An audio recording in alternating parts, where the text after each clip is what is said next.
அடியே ஓனர் எப்படி உன்னை கல்யாணம் பண்ணா? அதுவா, பொண்ணு பார்க்க வந்தப்ப நீ ஏன் ஒல்லியா இருக்கன்னு கேட்டாரு. நான் அழக மெயின்டைன் பண்றேன்னு சொன்னேன். ஓஹோ, எப்படின்னு கேட்டாரு. ஒரு நாளைக்கு 2 சப்பாத்தி 1 டம்ளர் தண்ணி மட்டும் தான் குடிப்பேன்னு சொன்னேன். வாழ்க்கை ஃபுல்லா இந்த அழக மெயின்டைன் பண்ணுவியான்னு கேட்டாரு. ஆமான்னு சொன்னேன். உடனே கல்யாணத்துக்கு ஓகே சொல்லிட்டாரு. சூப்பர் டி. சரி சரி, ஓனர் வர, ஓடி போய் ஒளிஞ்சிக்க. அவன் என்ன சொல்றான்னு கேட்போம். ஓனரே, நீ ஏன் உன் பொண்டாட்டிய கல்யாணம் பண்ண? அது ஒண்ணும் இல்லடி, அவளை பொண்ணு பார்க்க போன அன்னைக்கு நீ ஏன் ஒல்லியா இருக்குன்னு கேட்டேன். உணவு கட்டுப்பாட்டுல இருக்கேன், ஒரு நாளைக்கு 2 சப்பாத்தி 1 டம்ளர் தண்ணி தான் குடிப்பேன்னு சொன்னான். வாழ்க்கை ஃபுல்லா இப்படியே இருப்பியான்னு கேட்டேன்.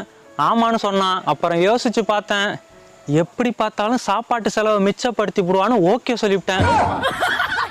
இப்பதான்டா நிம்மதியா இருக்கு. நான் கூட அழகுல மயங்கிட்டியோன்னு தப்பான